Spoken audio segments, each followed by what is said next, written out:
Learning subnetting can be really confusing and oftentimes really frustrating, especially for students that just don't love math, right?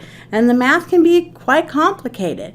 It can be even more of a struggle for students that absolutely have to solve this very quickly because they're taking a time certification. But here's the exciting part. What if I told you that you don't have to do any complicated math in order to solve a subnetting problem?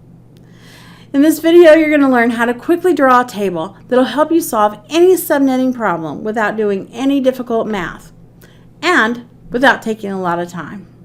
So for this table, we have 3 rows and 8 columns. I like to start in the middle row and put in the number 1, and you're going to double that number as you move to the left in each column. So 1, 2, 4, 8, and so on. Then I'm going to move to the top row, start with the number 2 on the left side, and double that number as I move right. So 2, 4, 8, 16, and so on. Then, in the bottom row, I'm going to also start with the number 2. However, I'm going to go on the right side instead of the left. 2, 4, 8, 16, and so on. Now, the top row is for your subnets, and the bottom row is for your hosts. If you have any kind of question for a subnetting problem, and it says if you have 8 subnets, how many hosts can you have on each subnet?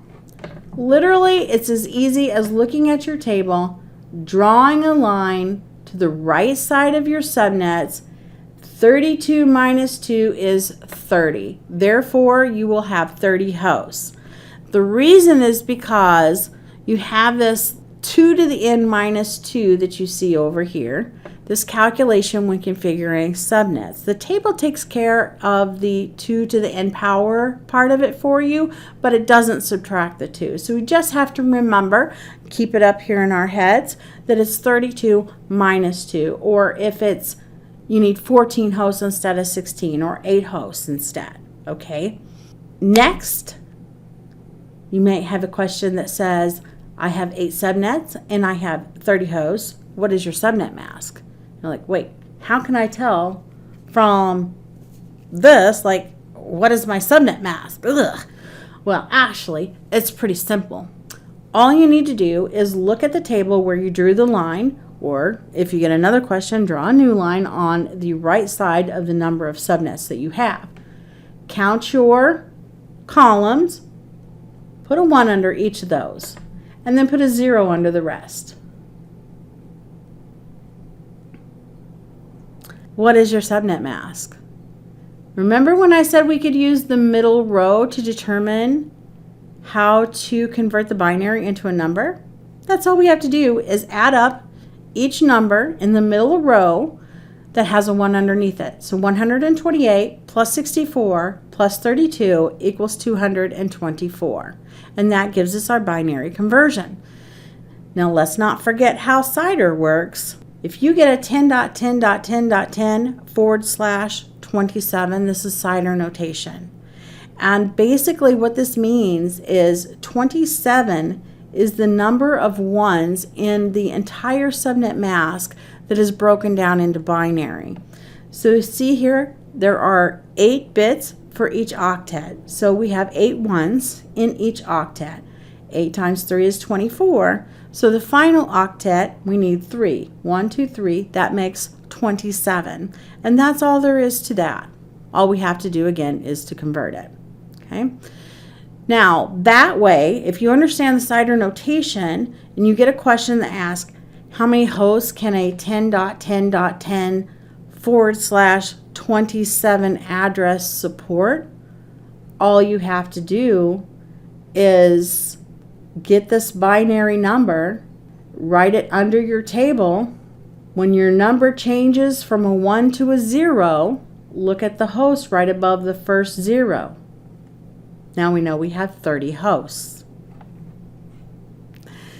Then you can figure out what your groups are. So remember, this one can also be used for your groups. So what we do is we start out with 0.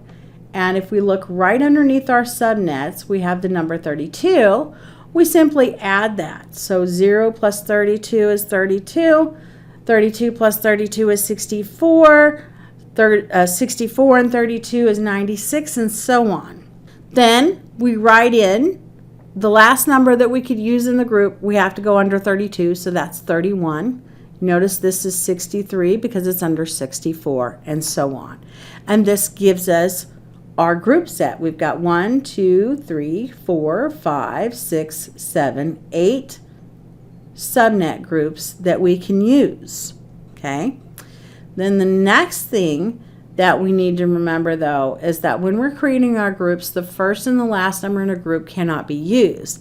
The first number is not routable because typically it's interpreted as all hosts, or it may mean this network. And then the last number is designated by the operating system as a broadcast address. So our usable numbers are 1 to 30 in the first group, giving us our 31, our 30 hosts. And then the next thing for the next one as well. 32 to 63 gives us 33 to 62, giving us another 30 usable hosts on this network. And then 64 to 95 is 65 to 94, and that gives us another 30 usable hosts on that subnet. And we need to do that with each of the subnets. Now, I recommend watching this video over and over again if you need to in order to practice. Do it as many times as you need. And then also practice some subnetting problems where you can get the answers to them so that you can make sure that you're getting all your subnetting problems right. And then, woo-hoo-hoo, you got this, right? You're going to be able to solve these on the exam. I hope this video was helpful, and thank you for watching.